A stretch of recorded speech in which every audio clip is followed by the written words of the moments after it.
Baik, saya mulai dengan tahmid dan salawat kembali. Alhamdulillah wassalatu wassalamu ala Rasulillah. Segala puji bagi Allah Subhanahu wa taala, juga salawat dan taslim besar Muhammad sallallahu alaihi wasallam. Materi sirah kita yang terakhir adalah sampai ke kejadian-kejadian yang terjadi sebelum perang Badar. Sebelum perang Badar. Dan kita akan melanjutkan pada kesempatan ini adalah salah satu kejadian yang terjadi sebelum perang Badar tahun 2 Hijriah adalah pengalihan kiblat dari Masjidil Aqsa ke Masjidil Haram, masjid yang ada di Palestina Aqsa dan ke Masjid Haram. Perlu kita tahu satu poin di sini, Masjid Aqsa ya, atau sering dikatakan Masjid ya, Baitul Maqdis. Jadi Masjid Aqsa ini memang kiblatnya para nabi, dari Nabi Ibrahim alaihissalam. Dulu beliau berkiblat ke Palestina. Kemudian nabi-nabi yang datang setelahnya umumnya itu berkiblat kepada Masjid Aqsa, gitu kan. Nabi SAW waktu pertama diutus menjadi nabi, beliau pun berkiblat ke Masjid Aqsa. Walaupun di Mekah ada Ka'bah. Ka'bah belum dijadikan kiblat pada saat itu. Cuma dikenal rumahnya Allah untuk tawaf, gitu kan. Tidak ada ibadah yang lain di situ.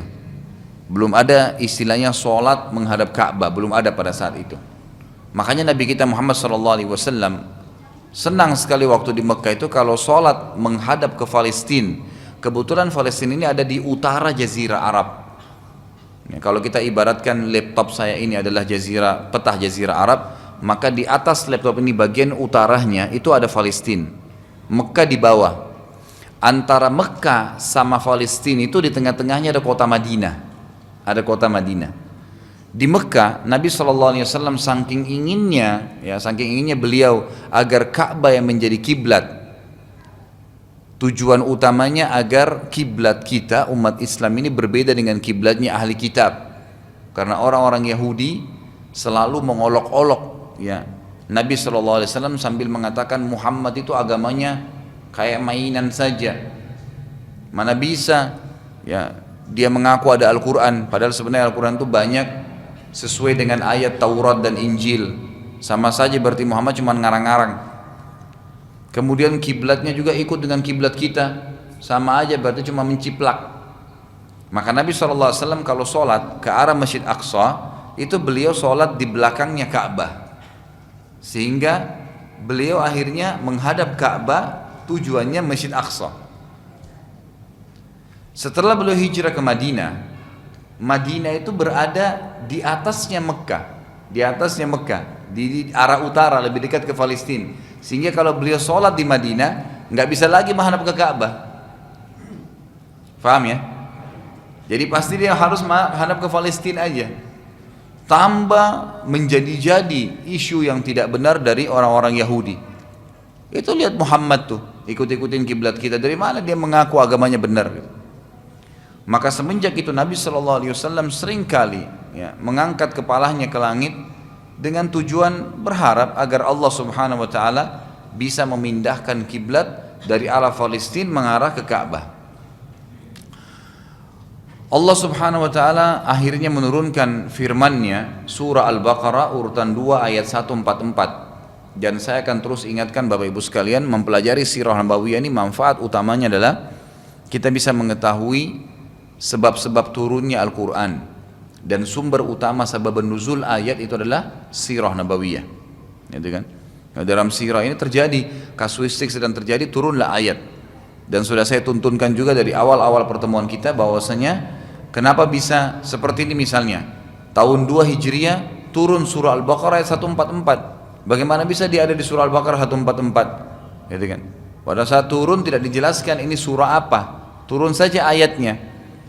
Setelah ayat turun sesuai dengan kasus yang sedang terjadi, barulah nanti Allah Subhanahu wa taala menuntun lagi Nabi SAW menyuruh meletakkan ayat ini di surah ini ayat sekian. Jadi bukan begitu turun awal langsung kemudian sudah ditahu nanti di surah ini di ayat ini, tidak. Turun dulu sebagai perintah, diamalkan oleh kaum muslimin, baru ada perintah nanti oleh Allah SWT yang kedua untuk mengatur ini masukkan dalam surah ini.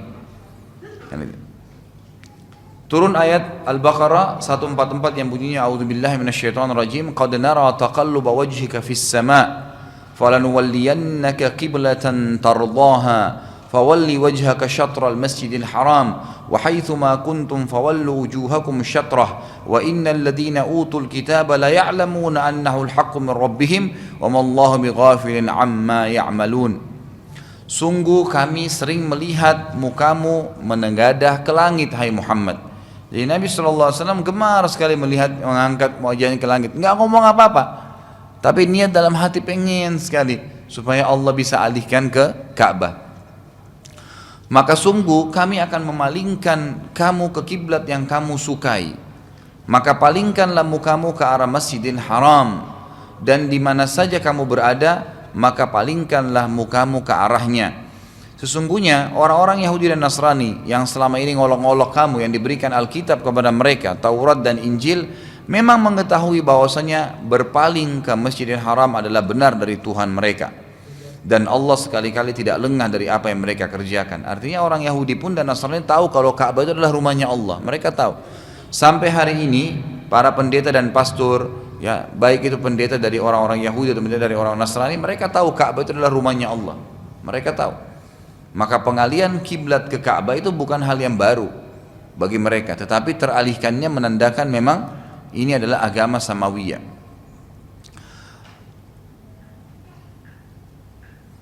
Orang-orang Yahudi pada saat mereka menyebarkan isu mengatakan bahwasanya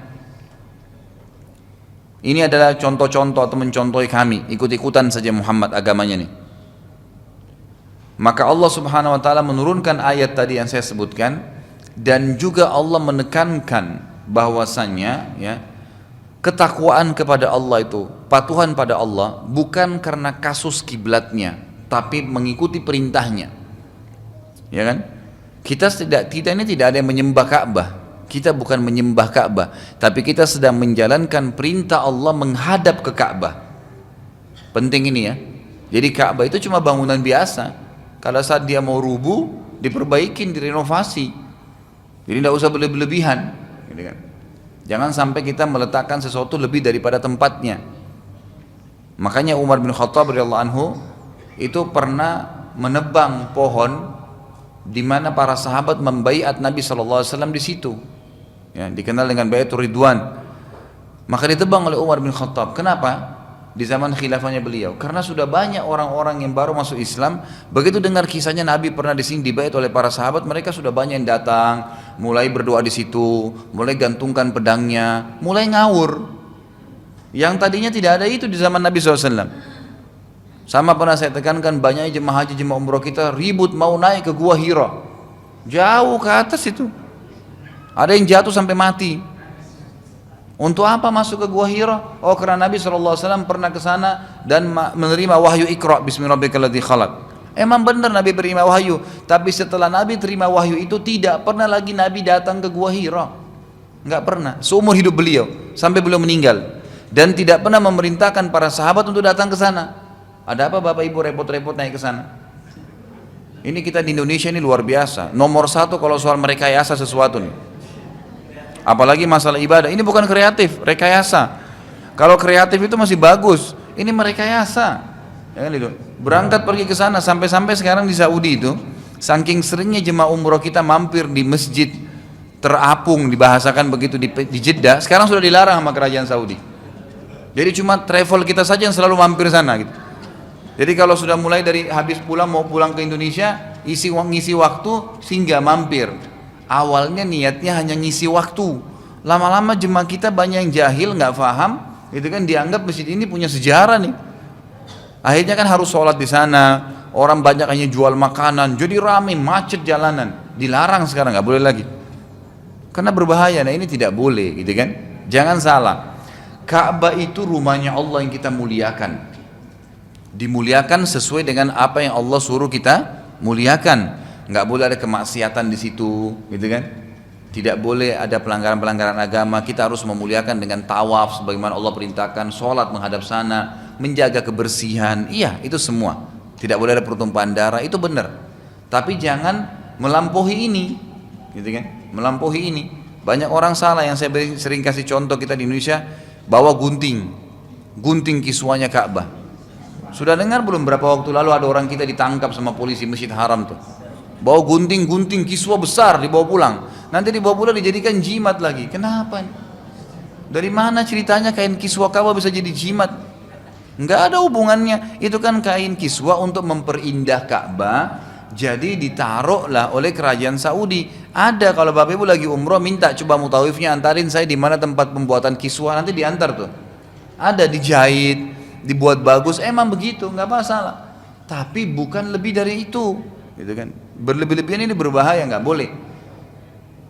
Jadi kita tidak boleh lebih bermasalah. Jadi sekarang menghadap kiblat itulah yang ditolak ukur adalah ketakwaannya, kepatuhannya, tapi bukan masalah kiblatnya. Ke Masjid Aqsa kah, ke Masjid Haram kah di Mekah sama saja, nggak masalah. Makanya Allah mengatakan, a'udzubillahi minasyaitonir rajim, laisal birra an tuwallu wujuhakum qiblan masyriqi wal maghrib, walakinnal birra man amana billahi wal yawmil akhir. Bukanlah kebajikan itu dinilai orang itu ya kepatuhan, patuh kepada Allah. Kalian menghadap ke timur atau ke barat itu nggak penting. Tapi bir itu kebaikan adalah orang yang mengaku beriman kepada Allah dan hari akhir, itu yang dimaksud. Baik, ini termasuk kejadian pengalihan kiblat, dan pada saat kiblat ini ya dialihkan tepatnya setelah atau sementara sholat asar di masjid yang sekarang dikenal dengan Masjid Kiblatain, gitu kan? Jadi pada saat itu orang-orang lagi sholat asar di situ menghadap Masjid Aqsa, pas 2 rakaat pertama selesai atau sementara berdiri dari rakaat kedua, itu tiba-tiba saya teralihkan kiblatnya. Datanglah seseorang dan berteriak dari luar masjid mengatakan, wahai kaum muslimin, sungguh telah turun firman Allah subhanahu wa ta'ala kepada nabinya Muhammad sallallahu alaihi wasallam untuk mengalihkan kiblat. Maka imamnya pun mengalihkan kiblat ke Masjid Haram di 2 rakaat yang pertama, 2 rakaat yang kedua, maaf. Jadi makanya dikatakan Masjid Kiblatain. Kenapa dikatakan Kiblatain? Karena bertepatan 2 rakaat pertama sholatnya menghadap Masjid Aqsa, 2 rakaat kedua ke Masjid Haram Mekah. Kalau kasusnya tidak ada sholat pada saat itu, maka tidak dikatakan Masjid Kiblatain. Kenapa dikatakan 2 kiblat? Karena 2 rakaat pertama menghadap Masjid Aqsa dan 2 rakaat kedua itu ke Masjid Haram. Ini diantara kejadian-kejadian sebelum perang Badar dan masih terjadi di tahun 2 Hijriah ya. Kemudian termasuk juga ya, sebelum perang Badar tahun 2 Hijriah itu selain pengalihan kiblat juga diperintahkannya puasa Ramadan. Jadi puasa Ramadan itu diperintahkan di tahun 2 Hijriah. Di Mekah belum ada puasa Ramadan. Tahun pertama Hijrah belum ada puasa Ramadan. Tahun kedua Hijriah, tepatnya di bulan Ramadan baru ada perintah puasa wajib itu. Baik, kita akan masuk Bapak Ibu sekalian. Itu tadi kejadian-kejadian sebelum perang Badar, lanjutan dari yang sebelumnya. Kita masuk sekarang ke perang Badar. Perang Badar ini adalah perang yang sangat ya dimuliakan oleh kaum muslimin dan dikenang selalu, serta Allah subhanahu wa ta'ala pun memuliakan peperangan ini. Sampai-sampai semua yang pernah hadir di Badar, yang sempat hadir di perang Badar ikut berperang, Allah mengatakan dalam Al-Quran, i'malu ma syi'tum ya, berbuat apa saja yang kalian mau setelah perang Badar ini, faqad ghafarallahu lakum, Allah telah mengampuni kalian. Sampai-sampai di zaman Nabi SAW pernah ada seorang sahabat, gitu kan? Nanti kita akan lihat kisahnya ke depannya insya Allah. Itu karena ada keluarganya di Mekah, dia khawatir keluarganya nanti ini terganggu di Mekah, maka dia memberitakan pada saat Nabi SAW akan menyerang kota Mekah.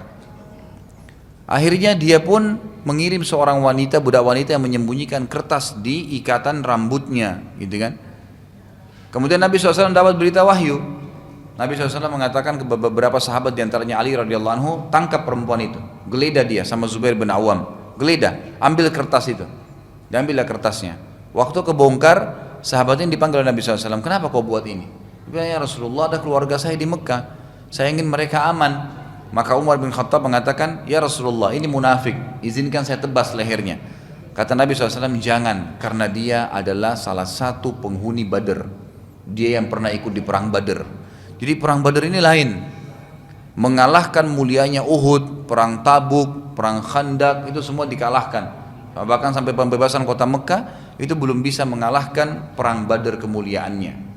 Karena ini perang dianggap perang pertama dalam Islam, perang pertama yang besar di mana Nabi SAW hadir dan terjadi kecamuk peperangan dengan orang kafir, itu perang Badar. Baik, awal mula kisah perang Badar adalah telah sampai info kepada Nabi SAW bahwasanya ada satu kafilah Quraisy yang terbesar, belum pernah ada kafilah Quraisy sebesar itu, yang datang dari negeri Syam. Negeri Syam ini yang sekarang ada Palestina, Yordania, Lebanon dan Syria. 4 negara ini dikenal dengan negara Syam. Syam ini Bapak Ibu sekalian itu berada di utara Mekah, berarti juga berada di utara Madinah. Jadi posisinya di peta itu Mekah, Madinah, kemudian Syam. Zaman dulu itu kalau orang dari Mekah mereka beli dagangan atau membawa dagangan ke Mekah harus lewati pinggiran kota Madinah. Karena Mekah dulu, Madinah baru Syam. Berarti harus lewatin kota Madinah. Kalau mereka kembali pun sama. Nah, waktu para sahabat masih di Mekah dan mereka akhirnya diperintahkan hijrah ke Madinah, orang-orang Quraisy berbuat kejahatan. Semua rumah-rumahnya kaum muslimin, harta-hartanya diambil semua. Anak-anak, istri mereka yang tidak beriman, itu semua diambil alih oleh orang-orang kafir. Maka Nabi SAW ingin mengembalikan hak-haknya para sahabat yang diambil waktu di Mekah, dirampas. Terdengarlah ada kafilah Quraisy terbesar waktu itu. Belum pernah ada kafilah Quraisy sebesar itu dan hanya dijaga oleh 40 orang saja. Biasanya kafilah ini kan satu kafilah itu bisa antara 3 sampai 10 unta, gitu kan.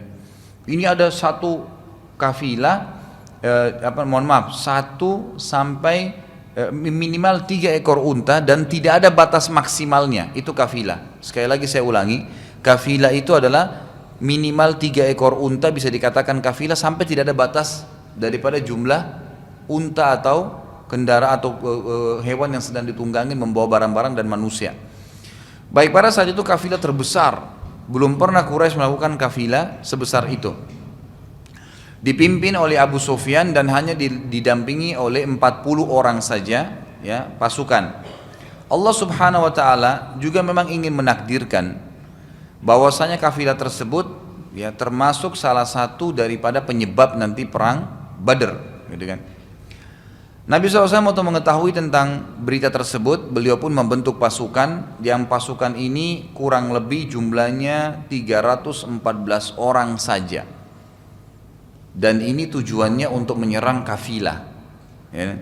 Sebagian ahli sejarah mengatakan kemungkinan kafilah ini terdiri dari 3.000 ekor unta, gitu kan? Yang setiap unta itu bisa mengangkat minimal barang itu 120 kilo, 60 kilo sebelah kanan dan 60 kilo sebelah kiri. Unta biasanya begitu. Kalau dibuatin keranjang besar itu bisa minimal 60, 120 itu minimal, bisa lebih daripada itu. Allah berikan kekuatan unta bisa secara fisik mengangkat barang-barang yang berat. Ini kurang lebih sebagian ahli sejarah mengatakan jumlah kafilahnya sekitar 3.000 unta. Diambil dari kenapa Nabi SAW menyiapkan 300 sekian pasukan. Biasanya tradisi Nabi SAW itu kalau membentuk sariyah, pasukan-pasukan kecil atau membentuk pasukan untuk menyerang, itu memang biasanya 10% ya, lebih kurang lebih 10% dari jumlah pasukan yang akan mereka serang. Jadi kurang lebih begitu. Allah Subhanahu wa taala menjelaskan bahwasanya perang Badar ini tanda kutip ya, tanda kutip. Sebagian ahli sejarah mengatakan adalah rekayasa dari Allah Subhanahu wa taala. Sebagaimana Allah mengatakan dalam surah Al-Anfal urutan 8 ayat 5. Al-Anfal urutan 8 ayat 5 bunyinya a'udzubillahi minasyaitonirrajim kama akhrajaka rabbuka min baitika bil haqq min baitika bil haqqi wa inna fariqam minal mu'minina lakarihun. Sebagaimana Tuhanmu telah menyuruhmu keluar dari rumahmu hai Muhammad dengan kebenaran. Maksudnya adalah menurut Al-Maraghi dalam tafsirnya, Allah mengatur pembagian harta rampasan perang dengan kebenaran. Sebagaimana Allah menyuruh Nabi SAW pergi dari rumahnya keluar dari Madinah untuk berperang ke Badar dengan kebenaran pula, ya. Menurut ulama-ulama tafsir yang lain adalah keluar dari rumah dengan maksud berperang. Jadi di sini Allah Subhanahu wa taala menyuruh Nabi SAW keluar, ya. Tujuannya untuk kafilah saja kalau Nabi SAW, tapi Allah menyuruh Nabi SAW keluar, akhirnya terjadi peperangan. Ini dengan tanda kutip memang Allah yang rencanakan. Padahal sesungguhnya sebagian orang-orang beriman tidak menyukainya. Jadi pada saat itu keluar ke perang Badar itu bukan tujuannya perang, menangkap kafilah tadi, menyerang kafilah. Makanya tidak diwajibkan untuk kaum muslimin, bebas, siapa saja yang mau ikut silahkan. Terbentuklah 313 pasukan dengan Nabi SAW 314 orang. Dari ayat tadi yang saya sebutkan, ulama mengatakan Allah Subhanahu wa taala berkalam sebagaimana Tuhanmu menyuruhmu keluar. Jadi ada perintah jelas berisi tanda kutip kata sebagian ahli sejarah rekayasa Allah Subhanahu wa taala. Nabi SAW diperintahkan untuk memberi pilihan bagi siapa saja yang ingin ikut dan bukan sebuah kewajiban pada saat itu. Salah satu sahabat yang masyhur kisah akan ikut tetapi tidak jadi karena perintah Nabi SAW adalah Uthman bin Affan. Jadi sebelum kita masuk ke kasus peperangannya, ada sahabat Uthman bin Affan radhiyallahu anhu mau ikut. Beliau memang ingin sekali, tapi Nabi SAW melarangnya, tidak boleh ikut. Karena pada saat itu istrinya Ruqayyah binti Nabi SAW, anaknya Nabi SAW lagi sakit keras, ya. Maka Uthman pun dilarang oleh Nabi SAW, dan ini rahasia kenapa Uthman tidak hadir di perang Badar. Gitu kan, di perang Badar, karena ini perang Badar ini punya nilai tersendiri. Baik, ada sebuah hal yang terjadi di Mekah sebelum perang Badar, disebut oleh para ahli sejarah dengan kisah mimpinya Atiqah. Atiqah ini nama seorang wanita, ya. Atiqah binti Abdul Muttalib. Abdul Muttalib siapa? Kakek Nabi SAW.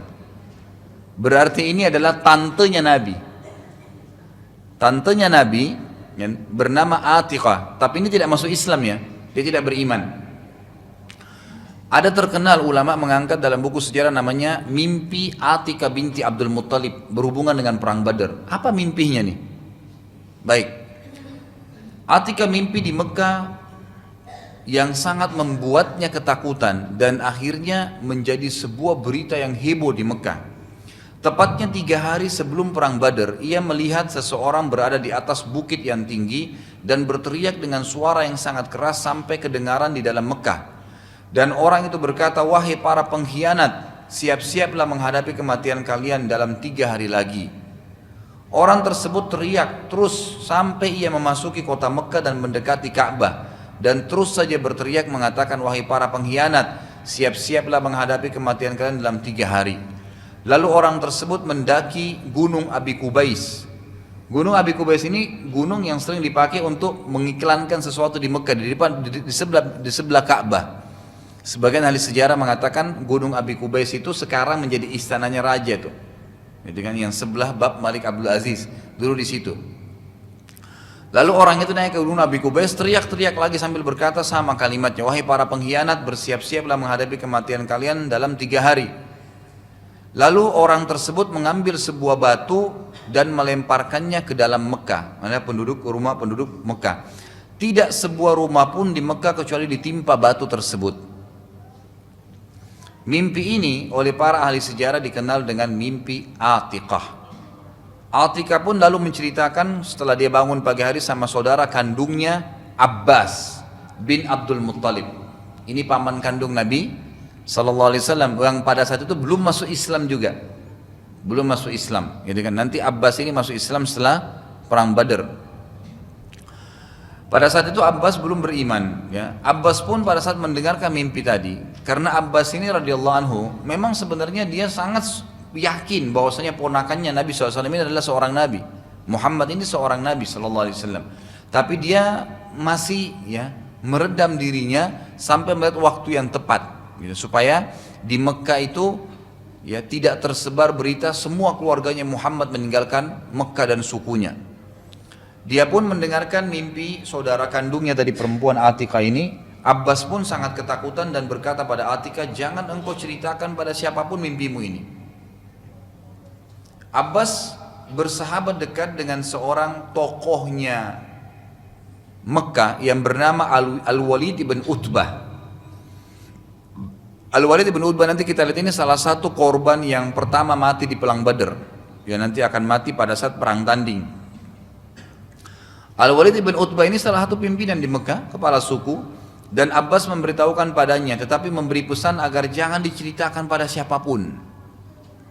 Jadi Atikah ceritain Abbas, Abbas bilang, wahai Atikah jangan ceritain orang ya. Tapi Abbas sendiri menceritakan kepada Al-Walid. Dibilang sama Al-Walid, jangan ceritain orang ya. Abbas bersahabat dan jadi Al-Walid lalu memberitahukan kepada ayahnya yang bernama Utbah dan memesankan agar tidak memberitahukan siapapun. Sampai akhirnya seluruh penduduk Mekah jadi tahu. Sudah tahu pepatah ya? Ini terutama ibu-ibu di belakang nih. Mohon maaf ya. Kata pepatah begini, kalau engkau titipkan emas kepada seseorang, yakinlah tidak akan pernah bertambah. Kalau berkurang mungkin, tapi kalau engkau titipkan kata-kata, pastikan bertambah dan tidak akan berkurang. Kalau emas nggak mungkin bertambah, berkurang bisa, tapi kalau kata-kata pasti bertambah. Manusia subhanallah ini sifatnya lebih banyak suka rekayasa nih. Kita kalau lagi jalan nih, Bapak Ibu lagi jalan di pinggir jembatan misalnya, nggak usah buat apa-apa, lihat aja, cuma lihat ke arah, terus buat wajahnya seperti orang lagi kaget gitu, lihat apa di situ, nggak usah ngomong, pergi. Kalau ada orang yang lihat kita, dia akan lihat juga, ada apa tuh? Kalau ada yang tanya dia kenapa, mungkin dia bisa bilang, sana ada buaya, padahal tidak ada apa-apa nih, cuma tadi lihat. Orang ketiga sudah lain bumbunya, yang keempat lain bumbunya, jadi macam-macam, gitu kan? Begitu luar biasanya tuh. Dibuat, dikemas jadi masalah. Tadi akhirnya di situ tidak ada apa-apa jadi masalah, jadi banyak masalah. Jadi makanya kalau memang mau merahasiakan sesuatu, memang rahasia, mulutnya dikunci. Ini masalah rumah tangganya, ceritain temannya satu, jangan ceritain orang ya. Gimana caranya dia nggak ceritain orang? Dia punya suami, dia punya istri, dia punya teman, dia punya paman, dia punya tante. Ada orang yang sering dia tempat curhat, dia akan cerita. Dia juga jangan ceritain orang. Sama kasusnya Abbas radhiyallahu anhu. Pindah sana satu kota Mekah jadi tahu, gitu kan. Baik, Abbas pada saat tadi ya tidak tahu kalau berita mimpi adiknya ini sudah tersebar. Dia tidak paham nih, karena dia cuma cerita ke satu orang, Al-Walid, gitu kan. Saat ia sedang tawaf di Ka'bah keesokan harinya, jadi tadi malam, besok kemarin mimpi nih, diceritain sama satu orang, terus sudah nyebar satu hari. Besoknya waktu Abbas lagi tawaf di Ka'bah dan melewati majlis duduknya orang-orang Quraisy, ya, tiba-tiba saja Abu Jahal berteriak sambil berkata, wahai Abbas, ya, tapi dalam beberapa riwayat dikatakan wahai Aba Fadl, karena anaknya bernama Fadl, Abbas ini. Wahai ayahnya Fadl, bila kau selesai tawaf, mampirlah ke majlis kami. Abbas setelah tawaf, ia pun mampir ke majlis Abu Jahal. Abbas lalu berkata, Abu Jahal lalu berkata, mohon maaf, aku melihat cukup ya nabi yang berasal dari kalian, wahai suku Abdul Muttalib. Maksudnya sudah cukup ada satu nabi dari kalian yang mengaku, gitu kan? Lalu Abbas berkata, apa maksudmu ya Abu Jahal? Abu Jahal bilang, dulu ada seorang laki-laki Muhammad sallallahu alaihi wasallam yang mengaku dapat wahyu. Sekarang ada lagi perempuan yang mengaku. Maksudnya Abu Jahal ini menyinggung masalah Atikah, pamannya, ini tantenya Nabi SAW gitu kan. Kok sekarang ada lagi yang mau mengaku bisa lihat mimpi apa segala gitu. Abbas berkata, apa maksudmu? Abbas ini belum paham. Abu Jahal bilang, bagaimana dengan mimpinya Atikah? Abbas berkata, mimpi yang mana? Gitu kan. Abbas mau coba mengalihkan dulu pembicaraan gitu. Abu Jahal berkata, bila 3 hari berlalu dan tidak terjadi apa-apa wahai Abu Fadl, maka aku akan menyebarkan tulisan bahwasanya suku Abdul Muttalib adalah suku yang paling pembohong dari suku-suku Arab. Abbas tetap memungkiri ya, dan masalah selesai dengan pernyataan Abu Jahal tadi, dibiarin aja sudah. Saat Abbas balik ya, maka para wanita Bani Muttalib mengurumuninya dan berkata, bagaimana bisa engkau membiarkan Abu Jahal berkata semaunya tentang suku kita? Abbas akhirnya bertekad menghadapi Abu Jahal bila 3 hari ia mau mempermalukan Bani Abdul Muttalib. Karena tadi sudah jelas diancam oleh Abu Jahal begitu. Dari sisi lain, Abu Sufyan, kita tinggalkan Mekah sebentar, Abu Sufyan yang sedang memimpin kafilah, ya kafilah yang pulang menuju ke Mekah, sebelum melewati kota Madinah mengirim beberapa mata-mata. Tujuannya untuk melihat nih, memang dari Madinah mau diserang nggak gitu. Apakah ada pasukan atau tidak dari kaum muslimin. Nabi SAW juga mengutus mata-mata.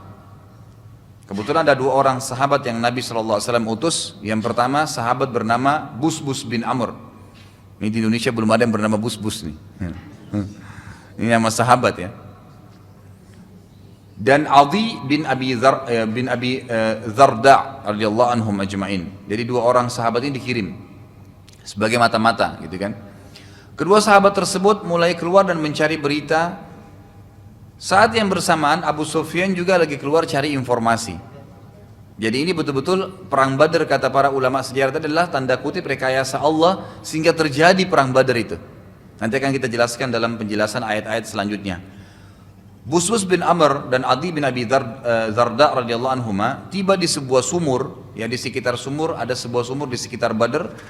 Mereka melihat ada dua orang perempuan yang sedang ngobrol. Yang satu berkata kepada temannya, berilah milikku. Yang lain menjawab, ya, belilah milikku ini. Jadi dia mau transaksi. Dua perempuan ini mau transaksi. Yang satu bilang pada temannya, beli aja ini punya saya. Lalu yang satu bilang, enggak, nanti aja kalau kafilah lewat, aku akan beli darinya, dari kafilah itu. Jadi ternyata satu tradisi orang Quraisy ini kalau dia bawa kafilah, sehingga di kerumunan suku tertentu dibuka dagangannya. Ayo ada yang mau beli enggak? Nah, dari kalimat tadi perempuan ini, kedua sahabat Nabi tadi sudah mengambil kesimpulan bahwasanya berarti kafilah sebentar lagi akan lewat nih. Buktinya mereka sudah ngomong itu. Jadi nggak pakai bertanya. Ini salah satu strategi perang ya. Jadi kalau ngirim mata-mata dalam perang jangan ngirim orang yang mulutnya seperti ember gitu. Seperti tadi banyak sekali ngomongnya. Kebanyakan mata-mata tuh nggak pakai ngomong, diam. Cuman dengar, ada informasi, melihat, selesai, gitu kan? Seperti itu. Lalu kedua sahabat tersebut pun menginformasikan kepada Nabi SAW langsung pada saat itu. Setelah beberapa saat saja, dua orang sahabat tadi, Busbus bin Amr dan Adi bin Abi Darda radhiyallahu anhuma, meninggalkan tempat tersebut. Abu Sufyan tiba-tiba datang ke tempat yang sama dan sempat bertanya pada kedua perempuan tadi. Kalau sahabat tadi nggak sempat ngomong ya, tapi cuma sempat mendengarkan saja. Lalu Abu Sufyan bertanya, apakah kalian melihat orang lewat di sekitar sini? Abu Sufyan juga pakai strategi perang, gitu kan? Cuman tanya, ada nggak orang lewat di sini tadi?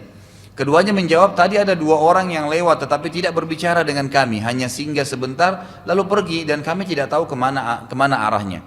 Abu Sufyan lalu mendatangi tempat Busbus bin Amr dan Adi bin Abi Darda radhiyallahu anhum singgah tadi, dan menemukan bekas kotoran untanya. Ini perhatikan ya, orang-orang itu betul jeli betul dalam peperangan tuh. Abu Sufyan ini yang dia lihat kotoran untanya sahabat tadi. Apa yang terjadi? Ia memeriksa kotoran tersebut dan ternyata di dalam kotorannya itu ada biji-biji kurma. Nah, perlu ditahu di sini, di Jazirah Arab itu sudah sangat masyhur kota yang paling kaya dengan kurma, dan kurma itu makanan paling favorit, mahal sebenarnya. Zaman dulu tuh mahal sekali gitu kan. Walaupun makanan mereka sehari-hari. Sampai hari ini pun kelas-kelas kurma kan banyak harga-harganya. Ada 300 macam kurma gitu kan. Jadi kelas-kelasnya banyak. Dari harga mahal sampai harga yang paling murah. Dan beragam macam nama juga.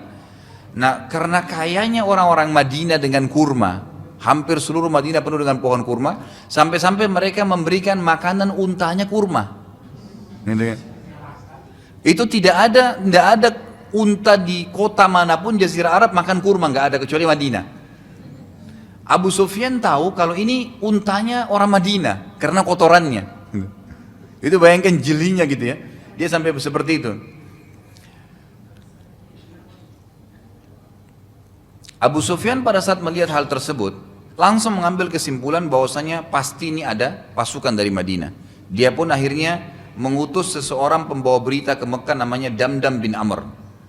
Ya, Damdam bin Amr. Jadi tidak usah pakai nama Damdam ya. Kalau Busbus tadi boleh. Baik, Damdam ini bin Amr diutus ke Mekah. Damdam bin Amr ini, perhatikan ya, di sini banyak sekali pelajaran kalau dari sirah berhubungan dengan siasat perang nih. Kita sekarang sedang bicara perang Badar. Perhatikan tadi satu persatu poinnya tadi, masalah mata-mata tidak banyak bicara, gitu kan.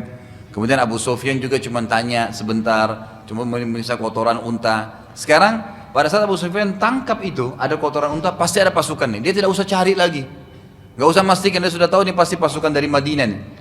Maka dia mengutus satu orang ke Mekah. Yang diutus ini bukan mata-mata, tapi penyampai berita. Ini cerewet. Damdam bin Amr ini luar biasa. Memang dibawa dalam kafilah. Biasanya dalam pasukan itu ada di bawah orang seperti ini. Tujuannya untuk nyebarin cepat berita. Gitu kan? Damdam bin Amr ini pada saat mau tiba di Mekah, karena dia ingin membuat heboh supaya ini kafilah ditolong. Karena Abu Sufyan bilang begini, pulang cepat ke Mekah, sampaikan ke Mekah dengan caramu, bagaimana caranya agar pasukan dikirim membantu kita. Karena kalau enggak ini sudah susah ini. Pasukan muslimin sudah sampai di Badr, dan saya pun sudah ada di Badr. Saya lagi di posisi dekat Badr gitu, di sekitar Badr. Dan subhanallah, pasukan muslimin dengan rekayasa Allah tadi tanda kutip dengan kafilah orang Quraisy itu dipisahkan dengan sebuah gunung saja. Jadi di sebelah gunung itu kafilah Quraisy, di sebelahnya pasukan muslimin, dan mereka tidak saling tahu. Dengan hikmah Allah Subhanahu wa taala, mereka tidak saling tahu gitu kan. Damdam bin Amr ini karena dia ingin menyampaikan berita dan supaya segera dibentuk pasukan membantu kafilah ini, maka sebelum masuk Mekah dirobek-robek bajunya sendiri. Dia robek-robek bajunya, kemudian dia membunuh untahnya, ya kan gitu. Lalu mengambil darahnya dan melumuri bajunya dan tubuhnya dengan darah unta itu tadi. Darah unta ini cara dia sendiri. Jadi nggak ada, Abu Sufyan nggak suruh gitu. Pemandangan ini seakan-akan perang sudah terjadi. Betul-betul kafilah sudah diserang nih, gitu kan. Saat tiba masuk ke Mekah, gitu kan. Ia lalu teriak dengan suara keras, Al-Gauth, Al-Gauth. Ini kalimat dalam bahasa Arab kalau minta pertolongan yang sangat penting, artinya tolonglah, tolonglah gitu, teriak-teriak. Al-Latima, Al-Latima. Latima ini penyerangan, penyerangan gitu. Gitu saja dia ngomong. Perhatikan caranya dia ya. Ini orang-orang seperti ini biasa untuk menyebarin informasi, narik perhatian orang. Penduduk Mekah lalu mengurumuni Damdam, didekatin.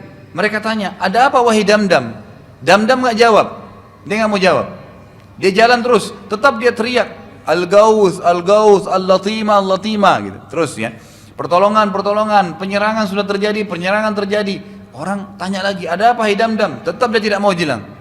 Tetap dia jalan terus sampai mendekati Ka'bah. Sampai mendekati Ka'bah. Setiap ada orang yang tanya dia tidak mau jawab. Sampai akhirnya dia menaiki gunung Abi Qubais. Nah, gunung Abi Qubais ini sudah jelas di Mekah kalau ada yang naik berarti ada yang dia mau sampaikan. Gitu kan? Untuk menginformasikan untuk masyarakat Mekah. Baik itu penyerangan kah, ada orang yang mau datang kah, apa saja disampaikan di atas itu. Waktu sudah naik dia teriak terus, Al-Gauth, Al-Gauth, Al-Latima, Al-Latima gitu. Ya. Saat hampir seluruh penduduk Mekah berkumpul karena penasaran mau dengar, barulah Damdam menyampaikan pesan Abu Sufyan, yang akhirnya hampir seluruh laki-laki Mekah mempersiapkan diri untuk berperang kecuali 2 orang waktu itu tidak menyiapkan diri berperang. Jadi karena pengaruh daripada Damdam tadi ini, apa yang dia buat, badannya berdarah, bajunya robek, dan dia membahasakan kafilah sudah diserang. Jadi ini bukan baru. Ini kan belum kelihatan, Abu Sufyan pun belum lihat pasukan muslimin berapa jumlahnya, belum tahu. Tapi dia buat bajunya robek, penuh dengan darah untanya sendiri mati gitu kan. Maka orang melihat ini luar biasa, sudah terjadi penyerangan, maka semua pun berusaha. Pada saat itu, ya kata para ahli sejarah juga, belum pernah kafilah Quraisy itu di dalamnya ada harta mayoritas masyarakat Mekah kecuali kafilah ini. Biasanya kafilah itu yang punya cuma beberapa pedagang. Ini enggak. Di kafilah yang sekarang Abu Sufyan jaga ini, yang lagi bawa ini dan cuma dijaga cuma 40 orang, itu ternyata ya subhanallah hampir seluruh masyarakat Mekah punya titipan di situ. Sehingga pada saat dikatakan diserang kafilah itu semuanya siap untuk membela. Kecuali 2 orang, Abu Lahab dan Umayyah bin Khalaf. Kalau Abu Lahab ini dia tidak bisa pergi ya, karena dia menganggap dirinya lemah, nggak bisa ikut berperang. Abu Lahab ini pamannya Nabi ya, yang terkenal dengan turunnya surah Lahab. Ya, tabbat yada Abi Lahab. Ya, dia paman kandung Nabi tapi dalam keadaan kafir. Kan sudah pernah kita jelaskan juga di materi sirah kita ini, ada 4 paman Nabi SAW yang sempat mendapat ya, masa penobatan Nabi. 2 beriman, 2 kafir. Yang beriman adalah Hamzah dan Abbas radhiyallahu anhuma. Yang kafir Abu Talib dan Abu Lahab. Gitu kan? Ini 4 paman Nabi SAW. Abu Lahab berkata kepada seorang tokoh, ya, tokoh kota Mekah yang memiliki hutang pada Abu Lahab, engkau keluarlah mewakiliku dan iklankan kalau engkau keluar sebagai wakil Abu Lahab, maka aku anggap seluruh utangmu lunas. Seluruh utangmu lunas gitu. Jadi cara orang-orang dulu biasanya kalau mau digantikan perang, maka dia mencari orang yang terlilit utang lalu dia bebasin utangnya, kemudian dia lepas. Ini kebetulan orang itu punya utang dengan Abu Lahab. Maka orang pun itu setuju, baik saya akan keluar. Kalau Umayyah bin Khalaf punya kisah yang agak unik sedikit. Ya, Umayyah bin Khalaf punya kisah sendiri. Umayyah bin Khalaf ini bersahabat dengan seorang sahabat Nabi, Muslim. Umayyah bin Khalaf ini orang kafir ya, pimpinan suku juga di Mekah. Jadi 2 orang tadi yang tidak ikut berperang, tidak ikut siap pasukan. Abu Lahab sudah jelas tadi dia merasa dirinya lemah, kemudian dia suruh orang yang terlilit utang dengan dia untuk mewakili dan berhasil. Kalau Umayyah bin Khalaf punya kisah yang lebih unik, agak unik gitu. Dia tidak ikut berperang karena dia ini kisahnya bersahabat dengan seorang sahabat Nabi Muslim bernama Sa'ad bin Mu'adz radhiyallahu anhu. Sebelum Sa'ad masuk Islam, memang sudah sahabat besar dekat nih.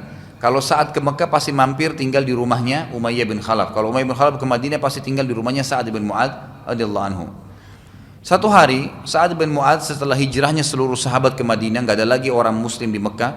Sa'ad pernah lewat Mekah, kemudian dia mampir. Waktu itu kebetulan memang tidak bisa orang muslim mampir, karena kalau mampir bisa dibunuh. Tapi karena dia punya teman dekat namanya tadi Umayyah bin Khalaf, kepala suku di Mekah, setara lah ya derajatnya secara jenjang sosial itu dengan Abu Jahal, Abu Lahab gitu. Maka dia mampir tinggal di rumahnya Umayyah bin Khalaf. Terus dia bilang kepada Umayyah bin Khalaf, wahai Umayyah, kau tahu bahwasanya umat Islam tidak bisa lagi masuk ke Mekah, tapi saya masuk karena kamu. Saya ingin tawaf sebelum saya pulang, tolong lihatkan kondisi Ka'bah, kapan kosong, saya ingin masuk. Maka kata Umayyah bin Khalaf, baiklah, kamu tunggu di sini, jangan keluar dari rumah. Di rumahnya dilayanin makan segala, kemudian Umayyah bin Khalaf kumpul sama tokoh-tokoh Quraisy seperti biasa di dekat Ka'bah, di majelis mereka, sampai awal malam. Awal malam itu kita sekarang jam 10, jam 11 malam. Zaman dulu tuh kalau jam-jam begitu mungkin sudah habis ya, tidak ada lagi orang di Ka'bah. Nggak kayak kita sekarang 24 jam orang tawaf gitu kan. Zaman dulu nggak. Jadi sudah kosong kurang lebih Ka'bah. Maka Umayyah bin Khalaf pun pulang ke rumahnya, kemudian berkata kepada Sa'ad bin Mu'adz, wahai Sa'ad, silakan ikut dengan saya karena Ka'bah sudah kosong. Pada saat mereka masuk ke Ka'bah, gitu kan, mau tawaf di Ka'bah, tiba-tiba saja Abu Jahal datang. Dan Abu Jahal berkata kepada Umayyah bin Khalaf, siapa yang bersama kau wahai Umayyah? Umayyah mengatakan, ini Sa'ad bin Mu'adz, kepala suku Aus dari Madinah. Kepala suku ini, ya sebagaimana saya juga kepala suku di sini, kamu juga kepala suku. Lalu Abu Jahal waktu tahu bahwasanya ini Sa'ad bin Mu'adz, pimpinan suku Aus yang sudah masuk Islam, maka dia langsung bilang kepada Sa'ad, wahai Sa'ad, apa kau kira kau akan bisa keluar dari Mekah dalam kondisi selamat? Sa'ad sebagai kepala suku Aus tidak biasa diancam begitu, maka dia bilang, kalau kau berani menyentuhku wahai Abu Jahal, maka aku akan menghilangkan darimu sesuatu yang lebih engkau cintai dari dirimu sendiri. Maksudnya apa? Abu Jahal ini kebetulan sangat cinta dengan hartanya, luar biasa gitu. Dia lebih, sebagian ahli sejarah mengatakan Abu Jahal ini siap menukar istrinya dan anaknya dengan transaksi bisnis. Ya saking luar biasa cintanya dengan dunia gitu. Ya, dia tidak peduli. Yang penting dia keuntungan hartanya. Maka saat kenal tahu betul Abu Jahal, dia bilang, kalau kau berani menyentuh aku akan hilangkan sesuatu yang lebih kau cintai dari dirimu sendiri bahkan. Maksudnya hartamu akan habis. Karena seluruh penduduk Madinah dari sukuku akan menyerang Mekah. Lalu Abu Jahal berkata, apakah di Madinah kalian punya Ka'bah juga yang kira-kira mahal sehingga engkau bisa mengancamku? Kata Sa'ad, bukan, tapi sukuku semua akan merampas daganganmu yang lewat di Madinah, bahkan menyerang kota Mekah dan mengambil hartamu secara khusus. Lalu Abu Jahal marah dengan perkataan tersebut, dia mengatakan, apa kau bisa? Kata Sa'ad, demi Allah pasti bisa. Terjadilah pertengkaran antara Sa'ad dengan Abu Jahal, ribut mulut. Umayyah bin Khalaf ini bingung, siapa yang dia mau bela nih? Di sebelah kanannya Abu Jahal, sahabat dekatnya, kepala suku Mekah. Di sebelah kirinya Sa'ad bin Mu'adz, sahabat dekatnya, kepala suku Aus. Dia bingung yang mana dia mau bela. Akhirnya jiwanya cenderung kepada Abu Jahal sambil berkata kepada Sa'ad, wahai Sa'ad, jangan kau angkat suaramu dengan Aba Hakam, maksudnya Abu Jahal, gitu kan? Karena dia pemimpin lembah ini. Maka Sa'ad pun merasa dihianati oleh sahabatnya sendiri, mengatakan, apa kau bela dia, wahai Umayyah, dan tidak membela saya? Maka kata Sa'ad kalimat begini, kalimat ini yang membuat akhirnya menjadi saksi bahasan kita. Dia mengatakan, ketahuilah wahai Umayyah, mulai sekarang persahabatan kita putus, nggak ada lagi. Dan ketahuilah demi Allah, Nabi kami Muhammad SAW telah menyampaikan bahwasanya kami akan membunuhmu nanti. Kami akan membunuhmu nanti. Mendengar kata-kata Nabi Muhammad SAW telah menyampaikan kepada kami kaum muslimin bahwasanya kami akan membunuhmu, maka Umayyah bin Khalaf tiba-tiba diam dan berkata begini, wahai Sa'ad, apakah Muhammad mengatakan itu? Kata Sa'ad, iya.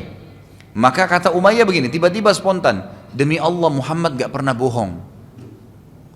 Tapi saya ingin tahu, di mana saya akan dibunuh oleh kalian? Kata Sa'ad, saya tidak tahu. Kapanpun saya nggak tahu. Tapi Nabi kami bilang, kalian akan membunuh Umayyah bin Khalaf. Umayyah lalu meninggalkan Abu Jahal, meninggalkan Sa'ad, jalan menuju ke rumahnya dalam kondisi dia sumpek mendengarkan informasi itu. Lalu sambil jalan dia mengucapkan, ahli sejarah menukil, gitu kan? Ada beberapa penduduk Mekah yang akhirnya masuk Islam. Saya itu mendengarkan perkataan Abu Jahal yang bilang, demi Allah Muhammad gak pernah bohong. Dia pulang ke rumahnya lalu dia berkata kepada istrinya, wahai istriku, apakah kau tahu apa yang dikatakan oleh Sa'ad tadi pada saat mau tawaf dan ditahan oleh Abu Jahal? Istrinya bilang tidak. Katanya Muhammad menyampaikan bahwasanya kepada kaum muslimin mereka akan membunuhku. Kata istrinya kalimat yang sama dalam keadaan kafir ya, demi Allah Muhammad gak pernah bohong. Tapi di mana katanya kau akan dibunuh? Ya, kata Umayyah saya tidak tahu, Sa'ad pun tidak tahu dan tidak tahu juga kapan waktunya. Ini kurang lebih gambaran kisahnya. Kisah ini saudaraku ya terjadi kurang lebih 3 bulan sebelum perang Badr. Sebelum perang Badr. Maka yang terjadi adalah pada saat perang Badr dikumandangkan, dan yang ribut pada saat itu adalah Abu Jahal. Abu Jahal ini ribut di Mekah. Ayo muslim, ayo orang-orang Mekah kumpul semua, kita bentuk pasukan, harus bela kafilah. Dan dari seluruh harta kafilah yang ada, seluruh kan orang Mekah tadi ada di situ andilnya. Yang paling besar harta di situ Abu Jahal dan Umayyah bin Khalaf, 2 orang ini. Maka Abu Jahal yang paling semangat ngajak seluruh masyarakat Mekah untuk berperang membela kafilah karena hartanya dia paling banyak. Dan tadi sudah kita bilang, dia orang yang lebih mencintai harta daripada dirinya bahkan dan keluarganya. Maka pada saat dia iklankan, dia lihat Umayyah duduk dekat Ka'bah. Pada saat Umayyah duduk, Umayyah ini punya suku.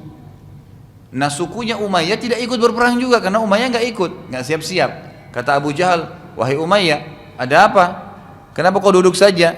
Selama kau duduk, seluruh sukumu akan duduk. Kata Abu Umayyah, demi Allah saya tidak akan ikut. Kata si Abu Jahal, kenapa kau tidak mau ikut? Dia bilang, wahai Abu Jahal, kata Umayyah, apa kau lupa kisah 3 bulan yang lalu? Apa yang dikatakan oleh Sa'ad bin Mu'adz, bahwasanya Muhammad telah menyampaikan kepada pengikutnya bahwasanya mereka akan membunuhku. Aku tidak akan ikut-ikutan. Dan ini termasuk penyebab kematian peperangan. Kata Abu Jahal, itu bohong, gak usah percaya. Kata Umayyah, enggak, Muhammad gak pernah bohong. Pasti saya akan masalah nanti.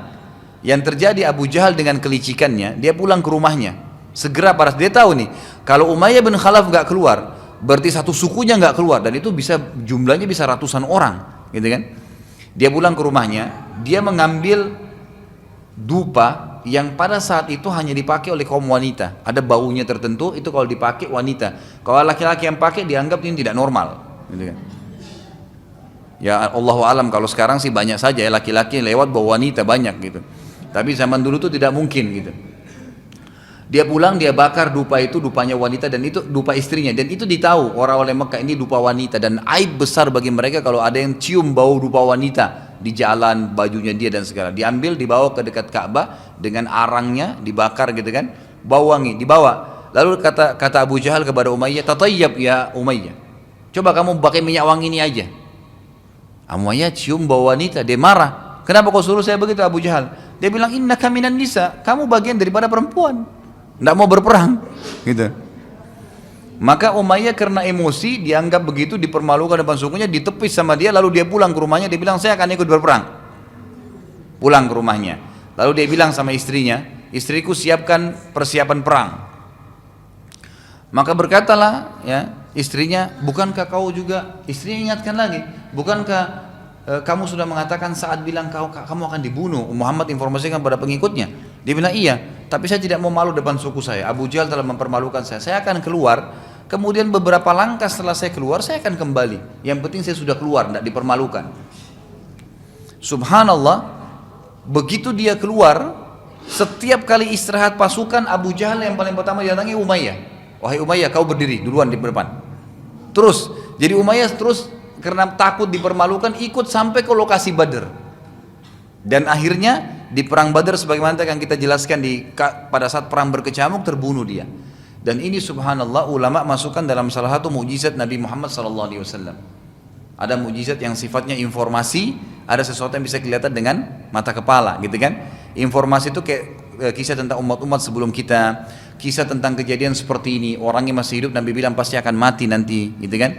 Terbunuh. Kisah tentang pembebasan Konstantinopel misalnya, Turki, gitu kan? Nabi SAW mengatakan kalian akan membebaskan Konstantinopel dari kekufuran, dan sebaik-baik pemimpin pasukan adalah pemimpin pada saat itu, itulah Sultan ya Muhammad Fatih, Muhammad Murad yang di Turki Utsmani tentunya tahun 1453 Masehi kurang lebih.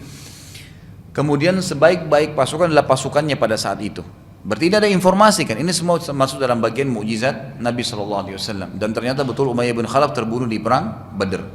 Ini termasuk kejadian yang terjadi sebelum, informasi sebelum terjadinya perang Badr. Jadi mimpinya Atiqah dan juga kisahnya Umayyah bin Khalaf dan tadi Abu Jahal serta Sa'ad bin Mu'adz.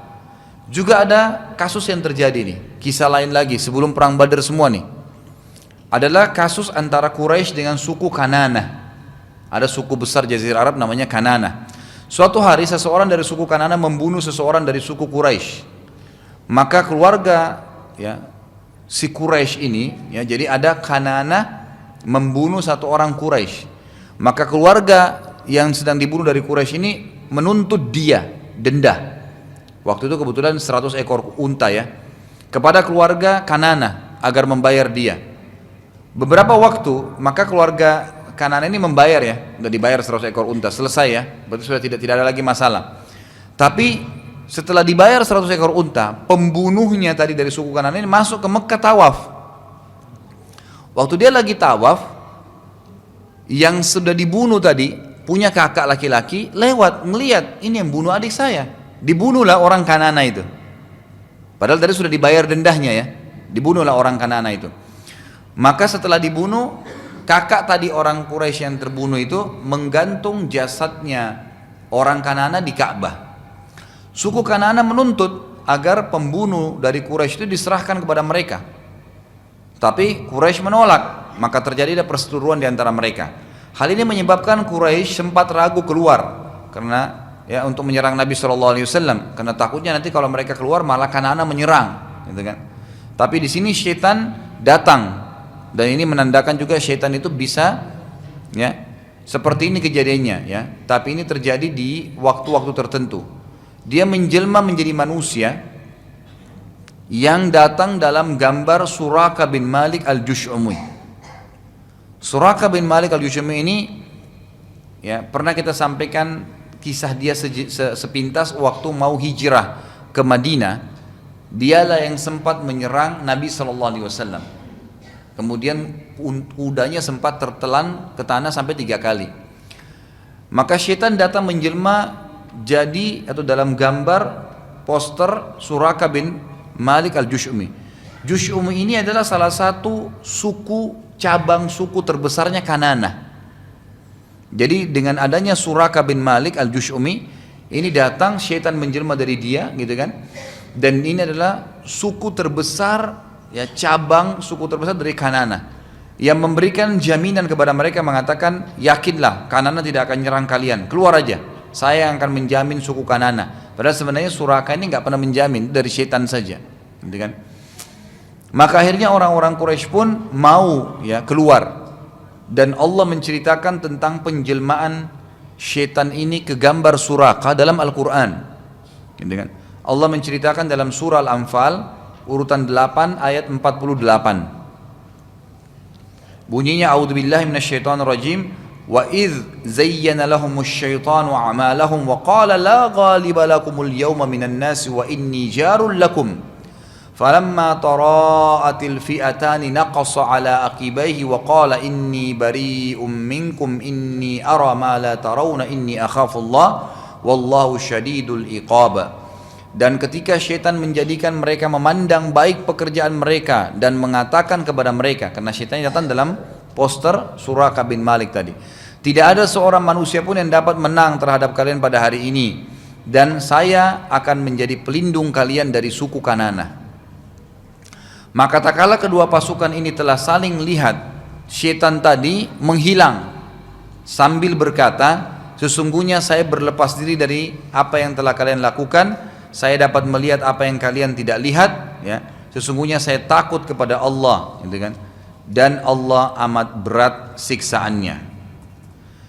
Sebelum jauh melanjutkan ya materi kita, ayat ini memberikan pelajaran besar dulu Bapak Ibu sekalian, bahwasanya syaitan itu jangan dibesar-besarkan. Banyak orang selalu digambarkan, dan ini terutama yang sering nonton film horor nih, harus fahami poin ini. Syaitan itu makhluk Allah yang terhina dan lemah. Mereka tidak bisa buat apa-apa, saudaraku.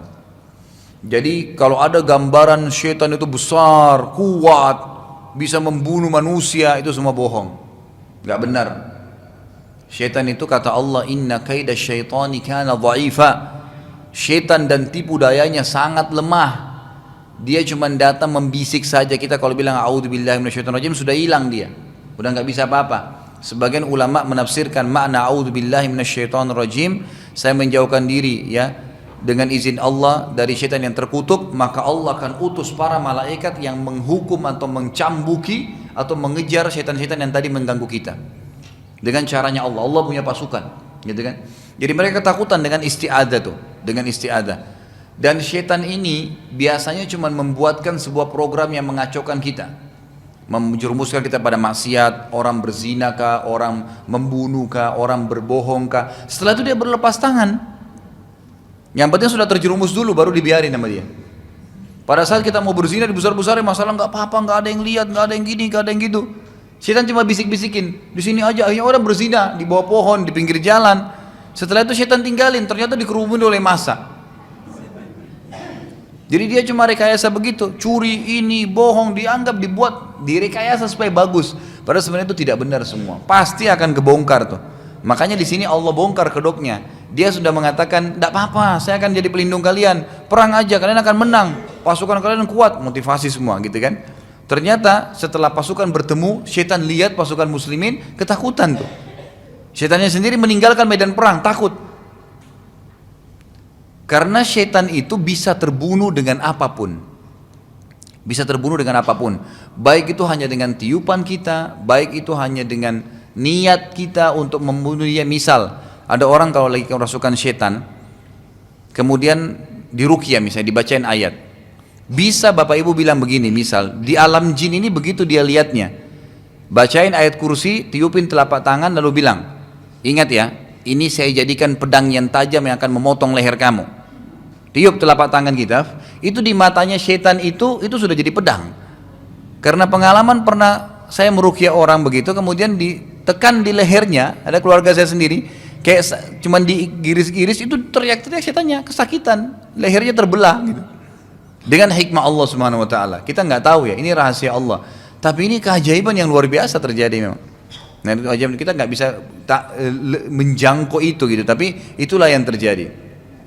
Jadi syaitan itu sangat lemah. Jangan dibayangkan dia besar, kuat, menakut-nakuti, karena senjata dia makin kita takut dia makin jadi.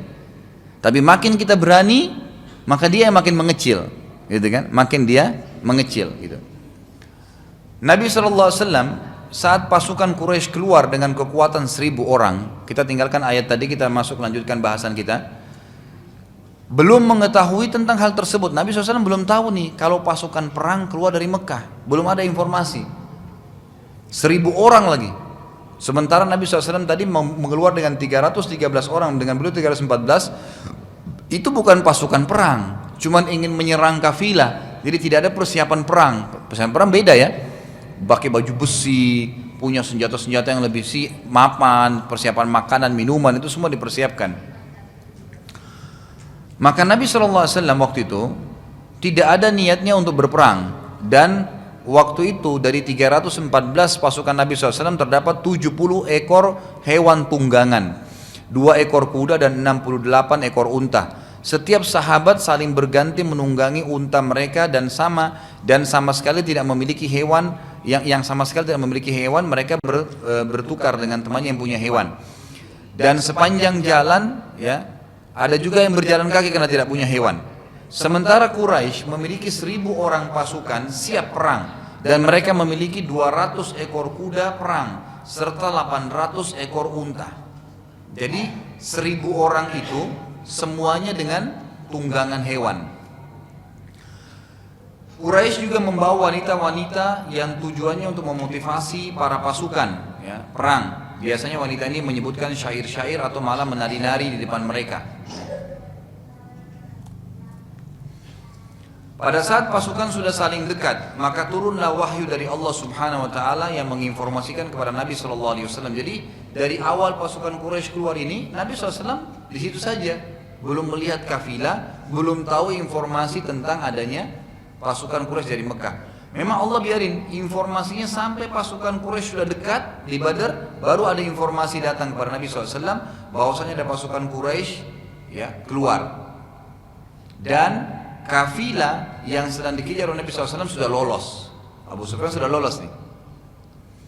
Abu Sufyan, ya, sebentar kita kembali ya. Nabi SAW lalu bersabda ya kepada para sahabat waktu itu kena wahyu turun, kumpullah. Bagaimana pendapat kalian? Allah menginformasikan kepada saya bahwasanya Quraisy sudah keluar dengan 1.000 pasukan dan kafilah sudah lolos. Abu Bakar lalu berkata berdiri, wahai Rasulullah, lanjutkan langkah anda dan kami akan bersama dengan anda. Nabi SAW berkata, baiklah, terima kasih Abu Bakar, tapi saya ingin yang lain, bagaimana pendapat kalian? Umar radhiyallahu anhu berdiri, mengucapkan kalimat yang serupa dengan Abu Bakar, dan Nabi SAW berterima kasih. Lalu Nabi SAW berkata lagi, berikanlah aku pendapat wahai sekalian kaum muslimin. Lalu Umar bin Khattab berdiri dan mengucapkan seperti yang diucapkan lagi, 2 kali Umar berdiri. Lalu Nabi SAW mengatakan, baiklah Umar, ya, terima kasih. Lalu Umar duduk.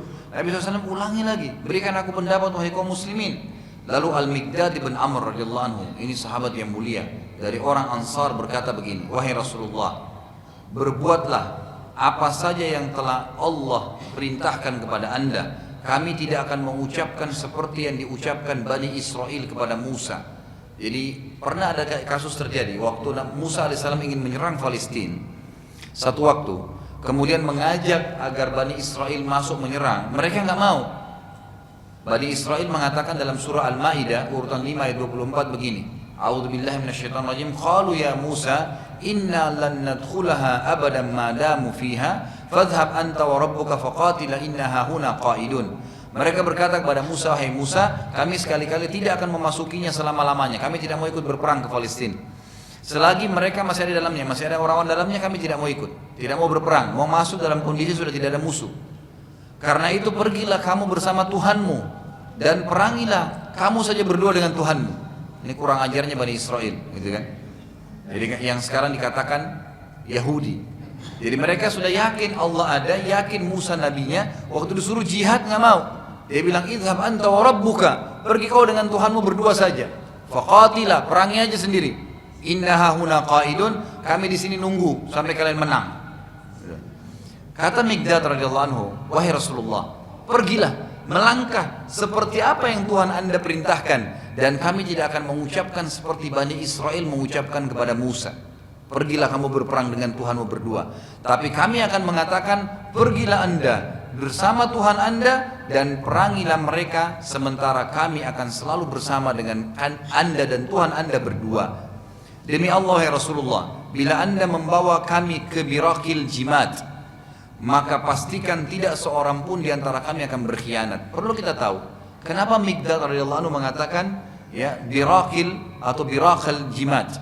Apa itu Birakil Jimat? Ini ada sebuah tempat di negeri Yaman, sebuah kota di negeri Yaman. Kota ini ya antara kota Madinah dengan Birakil Jimat ini ada 14 suku, semuanya benci Islam. Satu suku itu memiliki minimal 1000 orang. Jadi ada 14 suku, ada 14.000 orang yang siap memerangi kota Madinah dan kaum muslimin. Artinya Miqdad mengatakan, jangankan cuma Badr ini menghadapi orang Quraisy, Anda ajak kami ke sana pun ya, menghadapi 14 suku yang lain kafir semua, itu kami siap ya Rasulullah. Tapi Nabi SAW juga masih belum puas dengan pendapat itu, karena baru 3 orang sahabat, baru Abu Bakar, Umar dan Miqdad radhiyallahu anhum ajma'in. Beliau masih mengatakan, terima kasih wahai Miqdad. Lalu beliau mengatakan, wahai muslimin, berikan aku pendapat. Nabi SAW kata ahli sejarah terus meminta pendapat di sini karena beliau selama ini hanya mendengarkan pendapat dari muhajirin mayoritasnya. Beliau ingin mendengarkan langsung dari orang-orang Ansar. Maka pada saat itu Sa'ad pun berdiri radhiyallahu anhu dan berkata, kami melihat seakan-akan Anda menyinggung kami dari Ansar wahai Rasulullah. Nabi SAW mengatakan, iya. Sa'ad berkata, demi Allah wahai Rasulullah, bila Anda menyeberangi lautan, niscaya kami akan senantiasa bersama dengan Anda. Maka Nabi SAW pun sangat senang dengan pernyataan Sa'ad yang merupakan memang mewakili suku Ansar. Lalu beliau pun bersabda, berita gembira buat kita semua. Sesungguhnya Allah Azza wa Jal, gitu kan? Sesungguhnya Allah Azza wa Jal telah menjanjikan kepadaku salah satu dari 2 kemenangan. Kita bisa dapat kafilah, mengambil ghanimah atau rampasan perang, atau kita akan memenangkan peperangan. Pada saat itu, karena ini peperangan pertama saudaraku dalam Islam, maka sahabat juga masih belum terbiasa memerangi orang-orang kafir selama mereka Islam. Maka mereka lebih berharap, karena Nabi bilang ada 2 dijanjikan. Bisa kita dapat kafilah tadi, menang, ngambil kafilah, kalahin Abu Sufyan yang 40 orang saja yang jaga, atau kita berhadapan dengan pasukan Quraisy yang 1000 tapi kita juga bisa menang. Jiwa para sahabat berharap jangan perang deh, lebih baik kita dapat kafilah. Normal manusia. Ini pelajaran besar ya Bapak Ibu sekalian. Wajar seseorang itu khawatir kalau masuk ke medan perang. Sebagaimana sabda Nabi SAW, karena perang itu memang menghadapi kematian. Janganlah kalian berharap terjadi peperangan. Tapi kalau peperangan sedang berkecamuk, hadapilah dengan kesabaran. Gitu kan? Jadi kita memang diperintahkan begitu. Nabi SAW lalu meneruskan perjalanan beliau mencapai sebuah tempat di wilayah Badr yang dikenal dengan Udwatid Dunya. Tepatnya di utara Badr dan berkemah di belakang Udwatid Dunya tadi. Quraisy pada saat tiba di wilayah Badr langsung berkemah di Udwatil Quswa. Jadi tempat tadi kafilah Quraisy menunggu, itu pasukan Quraisy tiba di sana. Perbedaannya cuma ada sebuah gunung. Kemudian Udwatil Quswa namanya. Udwatid Dunya di bawahnya. Itu kan kaum muslimin di seberangnya, di sebelahnya gunung itu. Saat itu Abu Sufyan sempat memberitahukan kepada orang-orang Quraisy sebelum tiba di Udwatid Dunya tadi, di Udwatil Quswa, mohon maaf, sebelum tiba di sana, dia sempat memberitahukan kepada orang-orang Quraisy bahwasanya kami sudah selamat, ya, kami sudah selamat dari kaum muslimin, maka tariklah pasukan kalian. Sempat berkecamuk di pasukan orang-orang Quraisy untuk kembali ke Mekah. Udah, pasukan kafilah kita sudah selamat, tapi ternyata Abu Jahal nggak terima. Abu Jahal bilang, masa kita keluar jauh-jauh ya dari Mekah sudah bentuk pasukan begini lalu kita akan kembali? Demi Allah, walaupun sudah selamat kafilah tetap kita serang saja Muhammad, serang Madinah sekalian. Maka inilah yang kata para ulama ditekankan lagi, perang Badr adalah rekayasa dari Allah Subhanahu wa taala, karena memang Allah mau terjadi peperangan dan nanti akan menghancurkan kekuatan kaum orang kafir di Mekah, karena memang 1000 orang akan dikalahkan dengan 314 tadi. Allah menceritakan dalam surah Al-Anfal, ini semua perang Badr banyak di surah Al-Anfal ya. Urutan 8 ayat 42, a'udzubillahi minasyaitonirrajim, id antum bil udwatid dunya wa hum bil udwatil quswa war rakbu asfala minkum walau tawa'adtum lakhtalaftum fil mi'adi walakin liyaqdi Allahu amran kana maf'ula liyahlika man halaka an bayyinatin wa yahya man hayya an bayyinah wa inna Allah lasami'un alim. Ingatlah ketika hari di mana kalian berada di pinggir lembah yang dekat dengan mereka dan pinggir lembah yang jauh. Udwatid dunya, pinggir lembah yang dekat. Itu kaum muslimin berkemah di situ. Dan mereka orang-orang kafir itu berada di udwatil quswa, ya, sebuah lembah yang ada di seberang kalian. Sekiranya kalian memang saling janji untuk berperang, maka pastilah tidak akan terjadi peperangan tersebut, kata Allah. Tetapi Allah ingin mempertemukan secara sengaja dua pasukan itu agar Allah melakukan suatu urusan yang mesti dilaksanakan. Maksudnya adalah kemenangan kaum muslimin dan penghinaan terhadap orang-orang kafir yang selama ini menyiksa kaum muslimin di Mekah gitu. Lalu dikatakan oleh Allah Subhanahu wa taala, ya, dan sesungguhnya Allah Maha mendengar lagi Maha mengetahui. Perang Badar telah diatur oleh Allah Azza wa Jalla. Nabi SAW mengutus lalu mata-mata untuk mengumpulkan informasi. Saat itu terjadi terdapat dua anak muda dari pasukan Quraisy yang sedang mencari air dan lewat di udwatid dunia. Ada dua orang anak muda Quraisy yang ikut di pasukan Quraisy lagi muter bukit, di sebelahnya pasukan Quraisy, sebelahnya muslimin, tapi mereka tidak saling tahu nih kalau sudah saling bersebelahan, gitu kan. Ada dua anak muda dari orang Quraisy mutar bukit sampai tiba di pasukan muslimin. Dia tidak sadar kalau itu pasukan muslimin untuk mengambil air. Kebetulan di tempat kaum muslimin ini penuh dengan ada sumur-sumur, ada beberapa sumur di situ. Lalu ditangkaplah, ya, dua orang anak muda itu oleh pasukan Nabi SAW. Saat itu Nabi SAW sedang sholat dan para sahabat terus menanyai kepada anak muda yang ditawan tadi, kalian dari mana? Mereka menjawab, kami dari pasukan Quraisy di Mekah.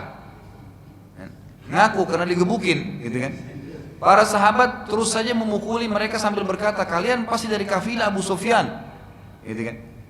Karena kesakitan, maka kedua anak muda itu pun akhirnya mengatakan, iya deh, kami dari kafilah Abu Sufyan, gitu kan. Tadinya mereka dari pasukan. Kata ahli sejarah, ini semua disebabkan karena sahabat berharap tetap bertemu dengan kafilah Abu Sufyan, nggak ketemu dengan pasukan. Karena kafilah Abu Sufyan cuma 40 yang jaga, ini 1000 orang, gitu kan. Secara jiwa manusia berharap ini aja deh gitu. Jadi waktu ditangkap dua orang mata-mata pasukan Quraisy tadi, mereka digebukin. Kamu dari mana? Dia bilang dari pasukan Quraisy. Enggak mungkin. Kamu dari kafilah Abu Sufyan ya? Gitu. Ditekan supaya ngaku dari kafilah Abu Sufyan. Akhirnya karena kesakitan mereka ngaku, iya kami memang dari kafilah Abu Sufyan. Padahal sebenarnya dari pasukan gitu kan. Saat Nabi SAW selesai sholat, beliau bersabda, jadi beliau dapat wahyu, Subhanallah, saat mereka jujur pada kalian, kalian memukuli mereka, gitu kan. Dan pada saat mereka berbohong malah kalian melepaskan. Jadi begitu mereka bilang kami dari kafilah Abu Sufyan, udah pergi aja, suruh pergi. Abu Sufyan akhirnya berhasil menyelamatkan kafilah dan posisinya sudah berada jauh di belakang pasukan Quraisy. Abu Sufyan pun sudah mengetahui posisi pasukan Quraisy, maka ia mengirim surat kepada pasukan bahwasanya kami telah selamat dan masalah sudah selesai. Suku Zumrah saat mengetahui surat Abu Sufyan mengatakan kita keluar untuk menyelamatkan kafilah dan sekarang telah selamat, maka tidak perlu peperangan. Dan akhirnya mereka semuanya kembali dan tidak seorang pun yang ikut berperang. Suku Zumrah utuh. Suku Hashim juga berpendapat yang sama. Bahkan mereka berpikir bila sekarang setelah kafilah selamat mereka masih berperang, berarti mereka memerangi Nabi SAW yang merupakan suku mereka sendiri, Bani Hashim, sama Bani Hashim. Maka sebagian besar mereka kembali ke Mekah kecuali Abbas bin Abdul Muttalib, paman Nabi SAW, dengan tujuan agar Quraisy tidak menganggap dia berkhianat dan minimal ada wakil dari sukunya. Pembicaraan tentang baliknya ke Mekah mulai ramai di antara pasukan Quraisy. Utbah bin Rabi'ah, salah satu pemimpin dari pasukan Quraisy, didatangi oleh Hakim bin Huzam. Dua-duanya pemimpin pasukan Quraisy ya. Lalu Hakim berkata, wahai Utbah, untuk apa lagi kita berperang? Bukankah kafilah telah selamat? Demi Allah, bila kita memerangi mereka berarti kita memerangi sanad kerabat kita sendiri. Orang-orang muhajirin itu kerabat kita juga. Dan saat kita balik ke Mekah, maka pasti setiap individu di antara kita akan membenci satu sama yang lain karena ia melihat kerabatnya yang telah membunuh ayahnya atau sanak kerabatnya. Jadi kalau kita tetap berperang oleh muslimin dan ada yang kita bunuh dari orang-orang Mekah juga di sana, dan ternyata masih ada kerabatnya di Mekah, nanti kita akan saling benci di Mekah. Lalu akhirnya Utbah lalu mengiklankan, baiklah kalau gitu, wahai sekalian manusia, tujuan kita keluar menyelamatkan kafilah dan kafilah telah selamat, maka peperangan tidak perlu lagi, ayo kita kembali ke Mekah.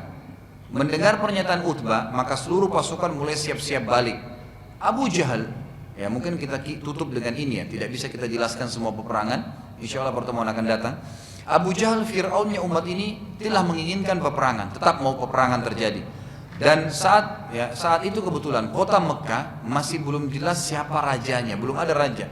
Semua kepala suku itu pasti punya kedudukan sendiri, sama dengan yang lain. Jadi mereka bisa ada 12 suku Quraisy itu, semuanya sering duduk di majelis, semuanya dianggap pimpinan sukunya masing-masing, belum ada raja. Abu Jahal ingin menunggangi kejadian Badr ini supaya dia dinobatkan jadi raja. Caranya bagaimana? Abu Jahal tetap ingin peperangan terjadi, dan nanti kalau pada saat menang, ini kesempatan nih, karena dia yang memotivasi pasukan.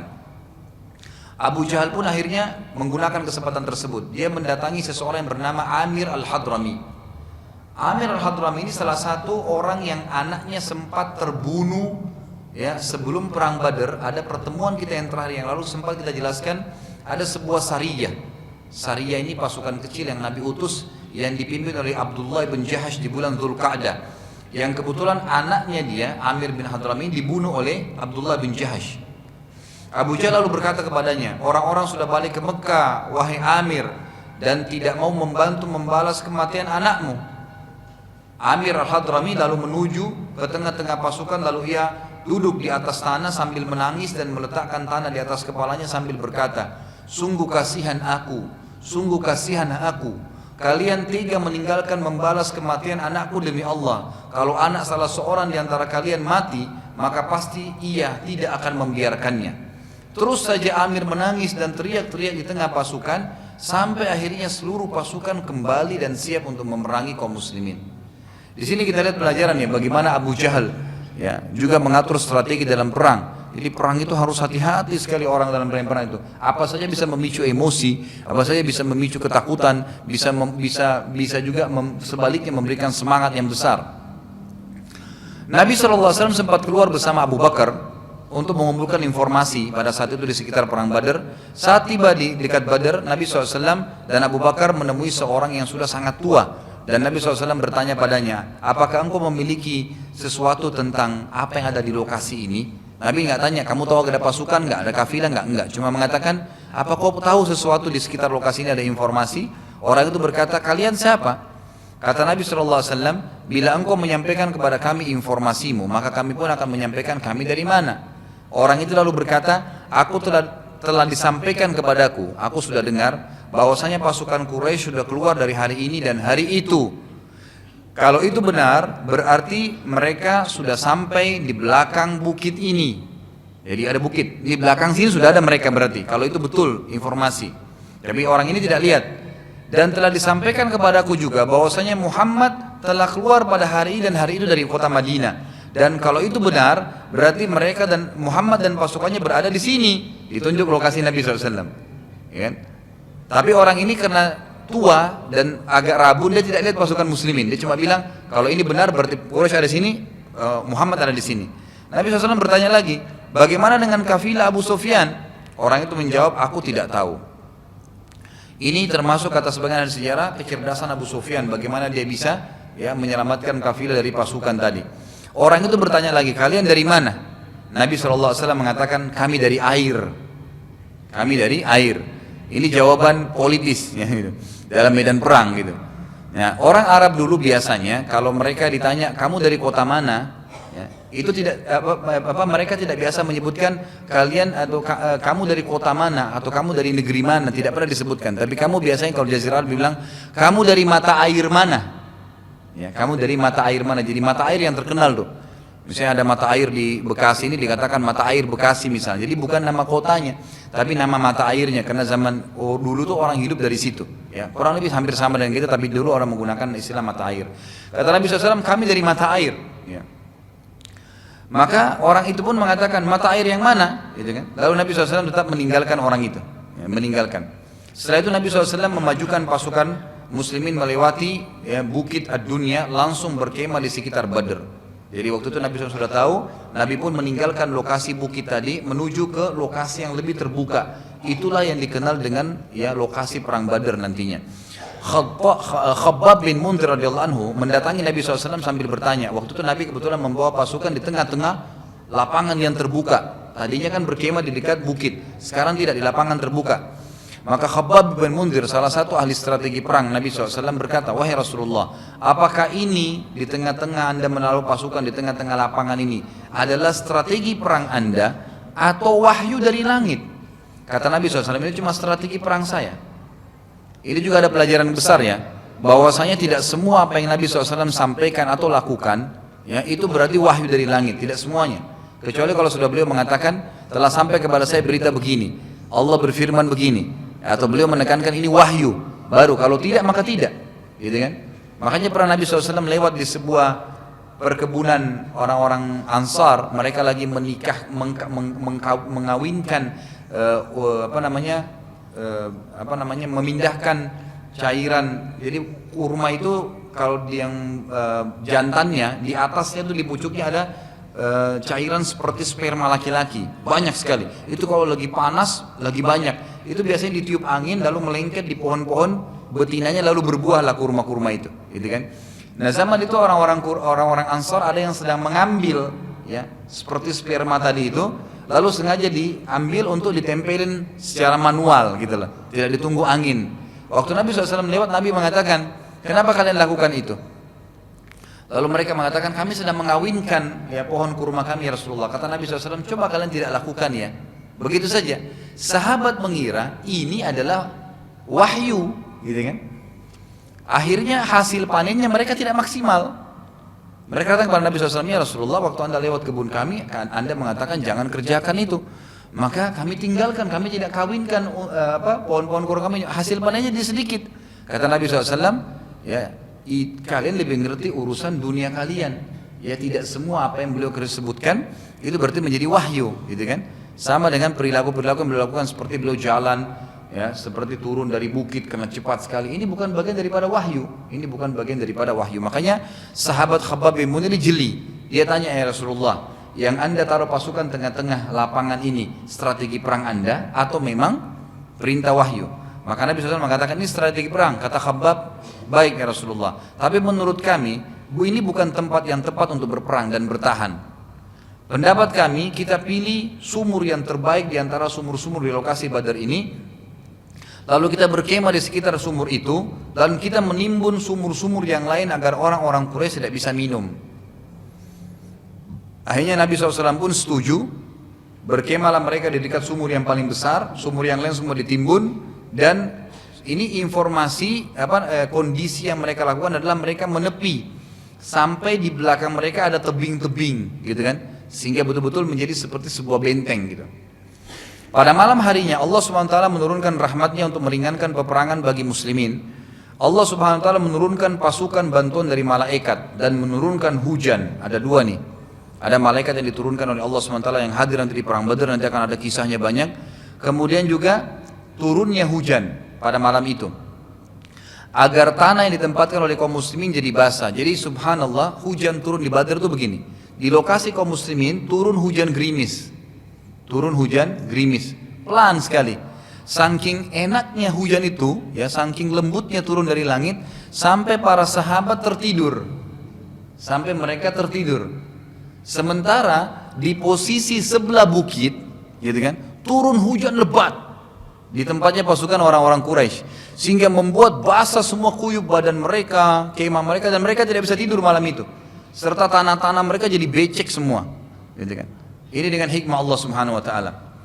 Maka pada saat itu orang-orang muslimin pun keesokan harinya, gitu kan, pada saat mereka bangun, mereka selesai sholat subuh, mereka menemukan ternyata tanah itu jadi bagus di sekitar mereka. Ya, kemudian mereka merasa sejuk, enak, nyaman, sudah istirahat malam. Sementara pasukan Quraisy mereka sangat mengantuk, susah, nggak bisa tidur tadi malam kena banjir. Dan pada saat orang-orang Quraisy pagi, mereka dapat informasi pasukan muslimin sudah di lokasi Badar, mereka langsung memutari bukit tadi, gitu kan? Kemudian menuju untuk menghadapi pasukan muslimin. Nah, dari tempat berkemah mereka sampai menuju ke kaum muslimin ini semuanya becek, sehingga langkah kaki mereka jadi berat. Dan ini mengambil tenaga yang sangat banyak. Inilah yang Allah Subhanahu wa taala ceritakan di dalam surah Al-Anfal. Sama tadi kita kembali surah Al-Anfal ayat 9 sampai ayat 14. Ini semua awal-awal kasus terjadi perang Badar. Bunyinya a'udzubillahi minasyaitonir rajim, idz tastaghitsuna rabbakum fastajaba lakum anni mumiddukum bi alfin minal malaikati murdifin wa ma ja'alahu Allahu illa busyra wa litatma'inna bihi qulubukum wa man nasru illa min indillah innallaha azizun hakim. idh yughashshikumun nu'asa amanatan minhu wa yunazzilu 'alaikum minas sama'i ma'an liyutahhirakum bihi wa yudhhiba 'ankum rijzasy syaitani wa liyarbita 'ala qulubikum wa yuthabbita bihi al-aqdam idh yuhi rabbuka idal malaikati anni ma'akum fathabbitul ladina amanu sa'ulqi fi qulubil ladina kafaru ru'ba fadribu fawqa al-'anaqi wadribu minhum kulla banan dzalika bi annahum syaqqullaha wa rasulahu wa man yushaqiqillaha wa rasulahu fa innallaha syadidul iqab dzalikum fadhuquhu wa anna lil kafirina 'adzaban nar. Ayat 9-nya, ingatlah ketika kamu memohon pertolongan kepada Tuhanmu hai Muhammad, lalu diperkenankan kepadamu, sesungguhnya kata Allah, aku akan mendatangkan bala bantuan kepadamu dengan 1000 malaikat yang datang secara berturut-turut. Ayat 10, dan Allah tidak menjadikan mengirim bala bantuan itu melainkan sebagai berita gembira dan agar hatimu menjadi tentram hai Muhammad karenanya, dan kemenangan itu hanya dari sisi Allah, sungguhnya Allah maha perkasa lagi maha bijaksana.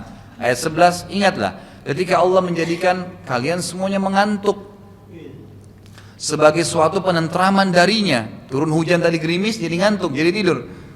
Dan Allah menurunkan kepadamu juga hujan dari langit untuk mensucikan kamu dengan hujan itu dan menghilangkan dari kalian gangguan-gangguan syaitan, dan untuk menguatkan hati kalian dan memperteguhkan dengan telapak kaki atau memperteguhkan telapak kaki kalian, karena tanah itu di padang pasir kalau lagi kering berat untuk dilewatin, tapi kalau basah sedikit saja dengan hujan gerimis itu jadi ringan untuk dilalui. Kalau becek sekali maka susah untuk dilalui juga.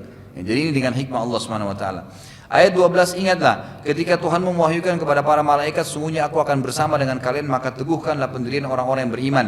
Kelak aku akan jatuhkan rasa ketakutan ke dalam hati orang-orang kafir, maka penggallah kepala mereka dan potonglah tiap-tiap ujung jari mereka.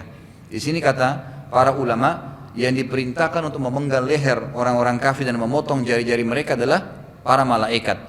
Makanya nanti setelah perang Badar kata Nabi SAW, kalau kalian ingin mengetahui perbedaan mana korban kalian dan mana korbannya malaikat, maka lihatlah leher-leher musuh kalian dan jari-jari mereka.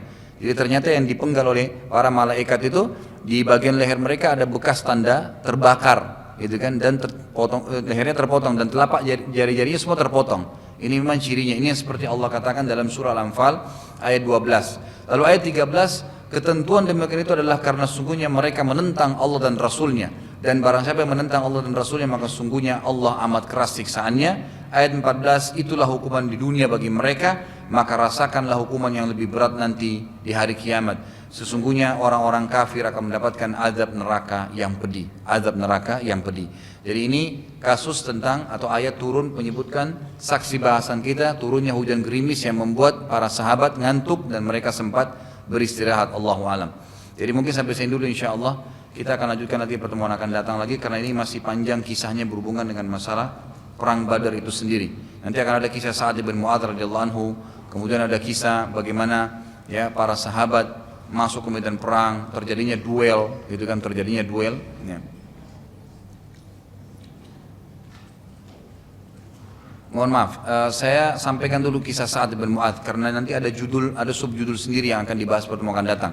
Sa'ad bin Mu'adz radhiyallahu anhu berkata pada Nabi SAW, wahai Rasulullah, sungguh anda lebih tahu apa yang akan terjadi dalam peperangan ini, dan di Madinah terdapat saudara-saudara kami yang bukan tidak ingin ikut, tapi mereka tidak tahu kalau anda akan berperang, dan mereka mengira anda akan hanya menghadapi kafilah. Bila mereka mengetahui peperangan akan terjadi, pasti mereka tidak akan meninggalkan anda sama sekali. Bila anda setuju, ini kata Sa'ad bin Mu'adz, maka kami akan membuatkan kemah buat anda di belakang pasukan, dan kami siapkan pula buat anda tunggangan khusus unta yang paling terbaik. Bila kami menang, maka itulah harapan kami semua. Tapi bila kami kalah, anda masih bisa menyelamatkan diri ke kota Madinah dan bisa bertahan di dalamnya, karena di sana masih banyak pasukan-pasukan muslimin. Maka Nabi SAW pun setuju dengan pendapat tersebut, dan akhirnya Nabi dibuatkan alaihissalam kemah oleh orang-orang atau sahabat-sahabat dari Ansar, dan disiapkan unta persiapan kalau sampai kalah beliau pun masih bisa melarikan diri atau menyelamatkan diri ke kota Madinah. Nabi SAW lalu membagi bendera-bendera perang. Ada bendera perang diberikan kepada Ali bin Abi Thalib, ada juga bendera perang diberikan kepada Mu'adz bin Umair, ada juga yang lainnya dipegang oleh orang-orang Ansar. Saat tiba pasukan Quraisy, mereka sempat bingung karena tidak ada air. Lalu mereka siap-siap untuk berperang. Begitu pula dengan muslimin. Saat melihat keadaan sudah akan terjadi peperangan, Nabi SAW mengangkat kedua tangan beliau dalam kemah sambil berdoa mengatakan, Ya Allah, tolonglah ya Allah, menangkanlah ya Allah. Kalau seandainya engkau membiarkan pasukan di depanmu ini, di depanku ini semuanya musnah, maka tidak ada lagi yang bisa menyembahmu.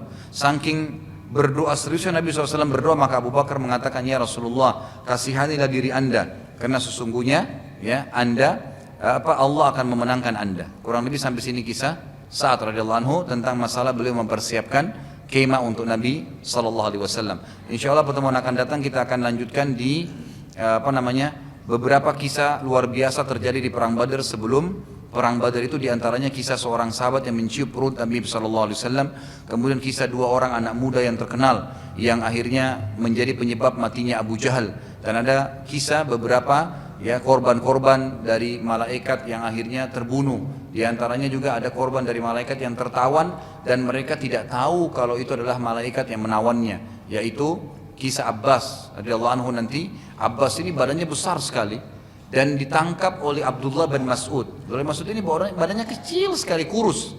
Saking kurusnya itu betisnya pernah terbuka, tersingkap, dikena angin, sahabat semua tertawakan. Maka kata Nabi SAW, apakah kalian tertawakan betisnya Ibnu Mas'ud?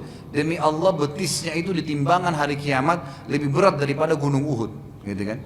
Radhiyallahu anhu. Jadi Abdullah bin Abbas ini paman Nabi tinggi besar, yang tangkap dia Abdullah bin Mas'ud kurus.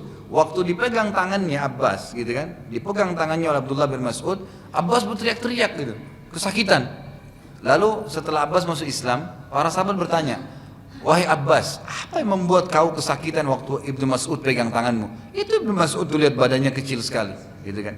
Kata Abbas, demi Allah yang pegang saya bukan Ibnu Mas'ud, tapi seseorang yang badannya lebih besar daripada saya menggunakan baju putih. Dan ini pengakuan Abbas tentang adanya malaikat yang hadir di medan perang itu sendiri. Ini akan kita banyak sebutkan pada kecamuknya perang Badar, insya Allah pertemuan akan datang. Mungkin sampai sini dulu Bapak Ibu sekalian. Kalau ada benar dari Allah, kalau ada salah dari saya mohon dimaafkan. Kalau masih ada yang mau bertanya, silahkan. Ada yang punya pertanyaan? Gak ada? Baik. Kita tutup dengan kafaratul majlis. Subhanakallahumma wa bihamdika asyhadu an la ilaha illallah astaghfirullah wa atubu ilaih. Wassalamualaikum warahmatullahi wabarakatuh.